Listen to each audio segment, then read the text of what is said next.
Clément Beaune, merci pour la revue civique. Nous dire, dans un contexte où les agressivités multiples convergent vers l'Europe, être défensif ou offensif face à ces attaques?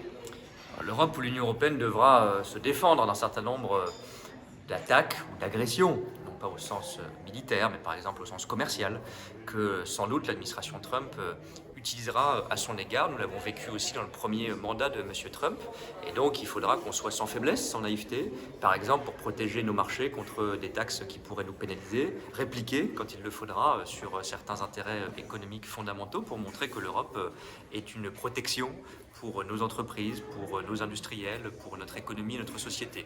Il faudra défendre un certain nombre de valeurs. Je pense à l'accord de Paris sur le climat qu'il faut éviter de détricoter à la suite d'une nouvelle sortie américaine. Mais offensif, oui, parce que la meilleure façon de faire rêver, d'embarquer les Européens, de faire adhérer notre modèle démocratique, c'est d'avoir un projet, un récit, un rêve. Et malheureusement, on le voit bien, Donald Trump a su proposer cela aux Américains, pour le meilleur et pour le pire, sans doute un peu pour le pire, mais à nous, Européens, à nous engagés d'une démocratie plus rationnelle, plus modérée, peut-être plus nuancée, d'être capables aussi de proposer dans la transition écologique, dans l'innovation, dans les nouvelles technologies, dans le numérique, des propositions, des succès qui font rêver les Européens.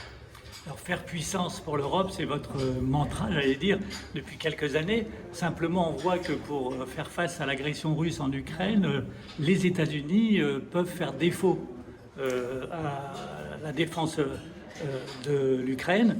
Est-ce que les Européens sont en capacité d'être offensifs, comme vous le préconisez? Alors les Européens, d'abord, jouent leur propre sécurité en Ukraine.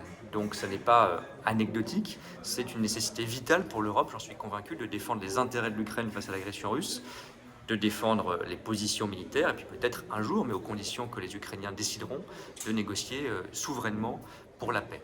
L'Europe apporte aujourd'hui collectivement, les États en bilatéral et l'Union européenne ensemble, le plus important soutien financier et civil à l'Ukraine. Il ne faut pas le minimiser parce qu'on a tendance parfois à ne pas voir ce que fait l'Europe et ce que sont capables de faire les Européens. Mais le soutien militaire, il est majoritairement américain, c'est vrai. Nous avons accéléré nos cadences, nos rythmes de production, nos coordinations militaires dans ces derniers mois, mais l'Europe n'est pas encore à la hauteur en matière militaire. Pourra-t-elle le faire en quelques semaines? Sans doute pas, mais c'est une raison de plus, j'allais dire, d'accélérer nos coordinations en matière de défense, nos projets communs d'industrie de défense et nos financements, comme le fait la France, mais comme doivent le faire d'autres pays européens, de nos dépenses et de nos efforts militaires. Et l'opinion publique est-elle prête à aller plus loin en termes de, peut-être de sacrifice? Ça a été évoqué par le président de la République, Emmanuel Macron. On semble y avoir un décalage entre la perception de l'insécurité potentielle de l'Europe et une opinion française qui paraît plus loin du sujet. D'abord, alors même que c'est un sujet difficile, qui peut paraître lointain, que malheureusement on s'habitue à tout, y compris à l'actualité de la guerre, eh bien, le soutien des Européens, même dans l'opinion publique, en France comme ailleurs, est resté très fort à l'Ukraine. Parce que je pense que nos concitoyens ont compris, ont eu l'intuition que leur propre sécurité, notre sécurité, se jouait si on était faible face à quelqu'un comme Vladimir Poutine et qui donnerait un signal à d'autres agresseurs potentiels, des terroristes ou des États.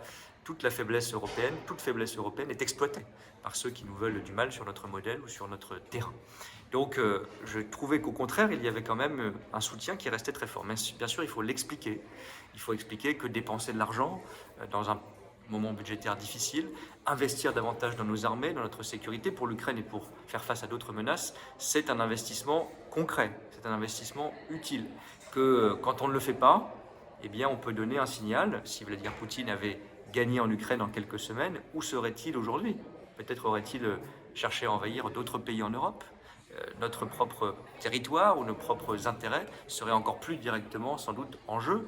Et ces menaces, malheureusement, dans l'histoire européenne, il faut aussi s'en souvenir dans ces périodes de commémoration, a été une histoire de désarmement intellectuel, moral et parfois militaire. Dans les périodes où on croyait que les menaces avaient disparu, elles ne disparaissent jamais.